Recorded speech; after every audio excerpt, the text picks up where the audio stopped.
Hello friends, welcome to Reversal Trader. Today we will learn about the importance of midpoint on standard pivot. If you are a trader, you will definitely know about the standard pivot, which has been used by traders for several years. But no one would have told you about the importance of its midpoint, which has also been powerful just like the standard pivot. It has also been used as a reversal level, and these midpoints you can use it as your entry point, targets, and also for setting your SLs, that is your stop losses. So let's just quickly look into our charts, and maybe we'll select a random stock, maybe Axis Bank. So maybe we can just consider this as a market opening place and add up the indicator, which is the pivot point. So we'll go to the indicator and search for the indicator pivot point. So we'll get the pivot point over here. So let me just align this. And here we got the pivot points. So this is the pivot, and this is R1, R2, and R3, and R4.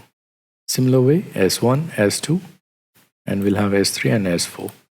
So this is the level. And from this, we are going to derive the midpoints.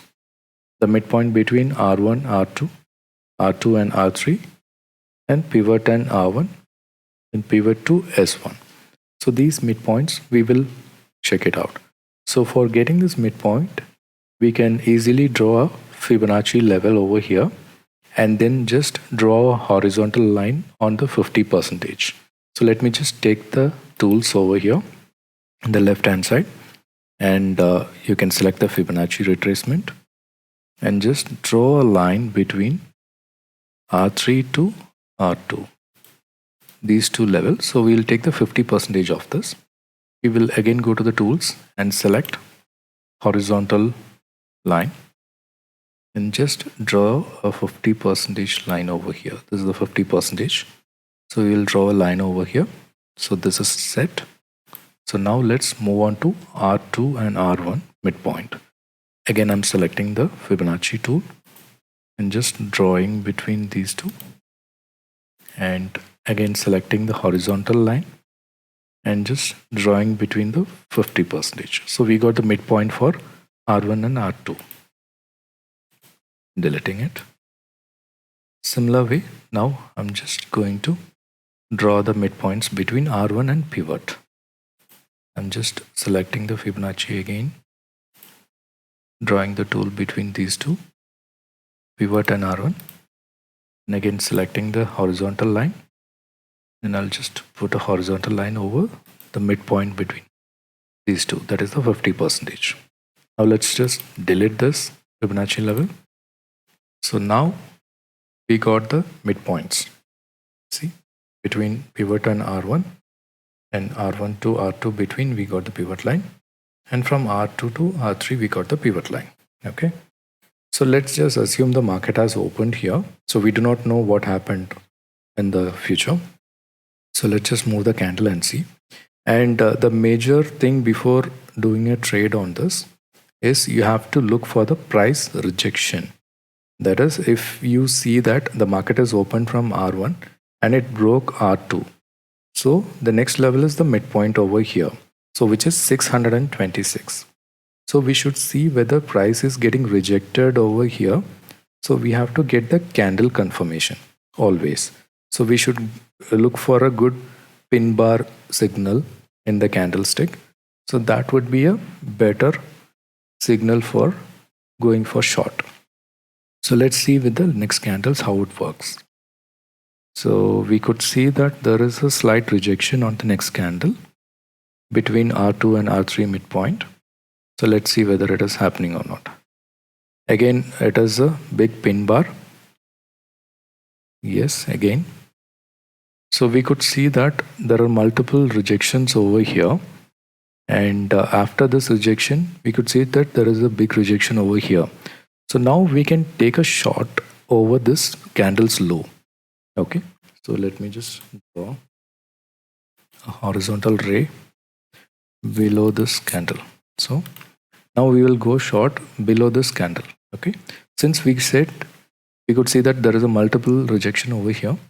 So we will go short below this candle. So let's see the next candle. Yes, so it broke this level and it broke R1. So the next target setting would be the midpoint. So we will wait for this midpoint as a target, and stop loss will be above this candle. We took the entry over here, which is 625.25, and we'll keep the stop loss over here, which is 627.50. And our target would be the midpoint. This would be the first target, and second target would be R1. So let's see the candle, how it performs. Okay, it's going up, and again it is taking a rejection, and still our SL is safe. Yes, so it gave a bullish candle over here and then a bearish candle here. You could see that our SL is over above this candle. Still it is safe. Let's see how it goes.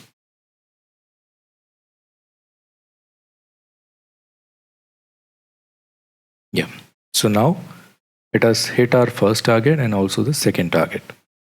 So it has been done.